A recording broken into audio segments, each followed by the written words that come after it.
صلى الله عليه وسلم أتى المقبرة فقال: السلام عليكم دار قوم مؤمنين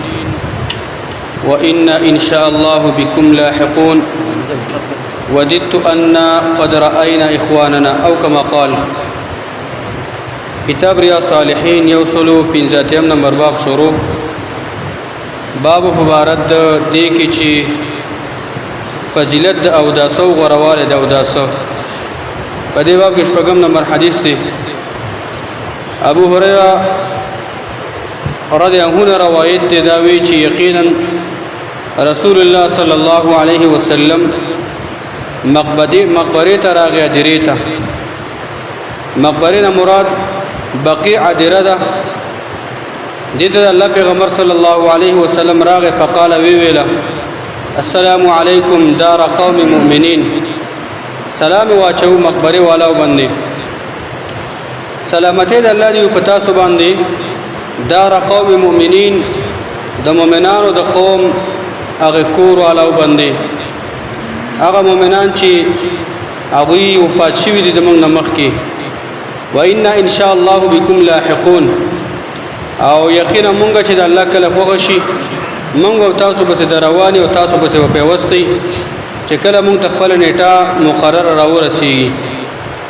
به الله پیغمبر ویل: وددت ان قد رأينا اخواننا. او زمینکم خوخوما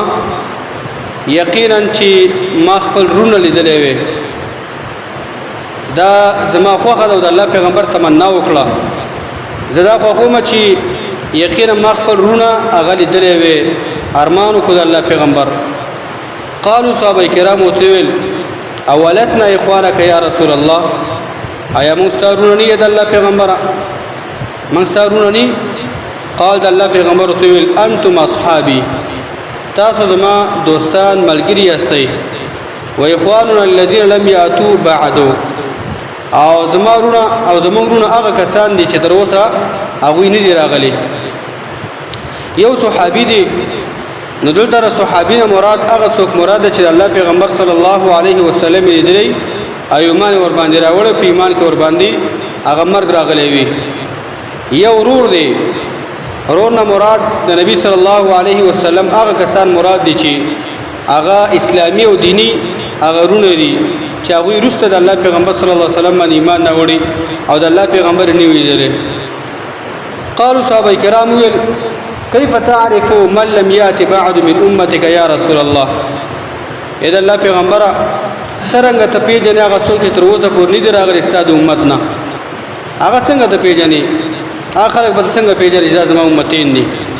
فقال الله پیغمبر ته ویل: ارايت لو ان رجلا له خيل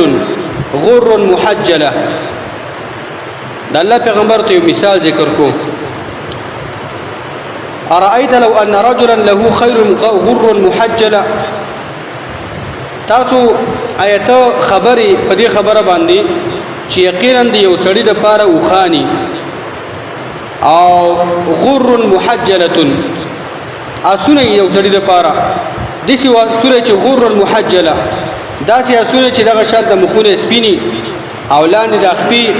هغه دغه شان تاغي کې سپینوالی. یو قسم داسې اسونه بین ظهری خیل دهم بهم او په مابین د دې کې دغه اسونه په منځ کې ځینې داسې اسونه چې هغه توري دا تور اسونه او د سپین مخونو او د سپین خپو والا اسونه دا میکس یو ګډ وړي. الا يعرف خیله. آیا دغه سړی به د خپل اس نه پیژني؟ تدې مابین کې چې دغه شان د خپل اس سړی پیژني چې دا په دې اسونه کې زما اس دا رقم د دې رنگ والا دی. تاسو سوچ کوئ، څه فکر کوئ؟ قالوا صحابه کرام ویل: بار یا رسول الله. ولله الله پیغمبر بالکل په داسې ګډ وډ اسونه کې با یو سړی خپل رنگ هغه اس چې هغه داغه دغه شان سره کوم رنگ والای هغه سړی خپل اس پیژني په دې اسونه کې. قال الله پیغمبر ویل: فإنهم يأتون غرا محجلين من الوضوء. یقینا د غزما امت چې زمارونه دي دوی به دغه شان راځي ورځ په قیامت باندې داسې حالت کې چې هغه به د سپینو بخونو والای او د سپینو لاسونو او دغه شان د سپینو بخو والا وي. من الوضوء د اثرات بر سو وجنه من الوضوء د اوداسه د وجنه چې دې کوم اوداسونو کې کوم اندامونه وینځري دي هغه به دغه شان دغه ځای نه وپړقا کوي چمک به کوي وانا فرتهم على الحوض او زبا د دغه زمارونو نه زمخ کې تله ما حوض باندې بولاړم او دې به حوض ورکوم د حوض نه وبو ورکوم چې کوم چې حوض کوثر ته ویل کېږي وګور روایت ته دې کې به الله پیغمبر ویلا خبردار ګورا ځنې کسان به ځنې سړی به چې زما د حوض د وبونه به دغه شان د شړلې کېږي به ملایکی به شړی اثرات به زما د امت پی علامی به زما د امتی خو ملایکی به نه را پریدي لکه څنګه چې یو سړی وخانی او پر دې وخت دغه شان د خپل وخانو سره په خوراک کې نه پریدي سکا کې وسر نه پریدي نو دغه شان د ملایکی به ځنې سړی به چې اثرات او علامی به زما د امت ور باندې وی سپین مخونو والا بی د سپینو بخو والا بی د سپینو لاسونو والا بی خو ملایکی به زما د حوض کوثر وبو ته نه برابرېدي وزبه دغه شان دغه کوما اناديهم الا الا هلم وزبه دغه کوما چې را پرې دا وای دا کسان راشه زما طرف ته تاسو زړه د حوض کوثر وبو درکما الله دې موږ تاسو نصیب کړي نو د الله پیغمبر ته ویل شي ملایکی به توي انهم قد بدلوا بعدك یقینا داستا امت دې ستاد امتی توب داوی کولا قران او حدیث ته وکیناستل او دا منځونه او د سونه به کول خدا هغه خلل چې تا دغه شان ته نه روستا هغه ستاسو کوم سي منهج د قران او سنتو هغه دوی بدل کړي دي هغه دوی بدل کړي دي نو دا ستاسو طرف ته نشي دتلې د الله پیغمبر به غوسه شو به وي سحقا سحقا تباہ برباد شي بالکل داخله زما طرف ته را پرې نه دي دا زما طرف ته باید رانش نن سبا هم دغه دور دی دې حدیث کې د موسی د پاره ډېر زیاتې فائدې دي یو فائدہ دا چې دغه شاته زیارت او دغه شاته لیدنه د مقبره کول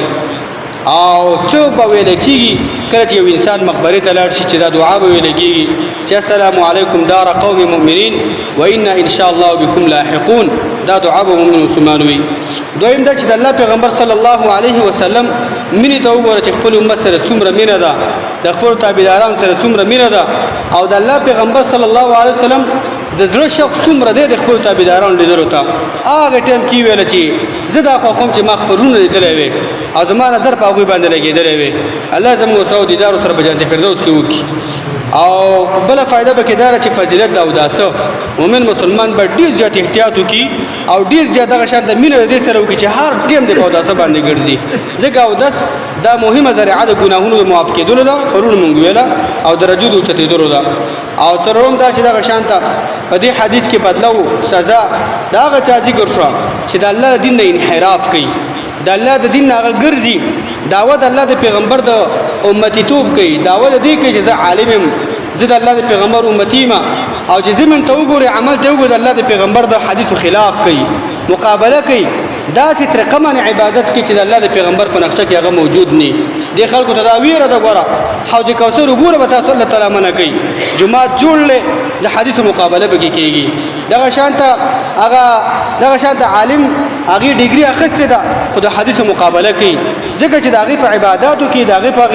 هغه کومه طریقه چې کوي په کومه طریقه چې الله خوشاله ول غواړي هغه کې د الله د پیغمبر تصویر نشته دی دا خلک بچرته دغه شانته حوض کوثر وبو ته پرې نه خودلی شي او بل فائدہ به کېدا ده چې دغه شانته د دې فضیلت په کې بیان شوه او داسې کې اندامونه دغه شانته د خپل فرضي برخه نه زیات وینځه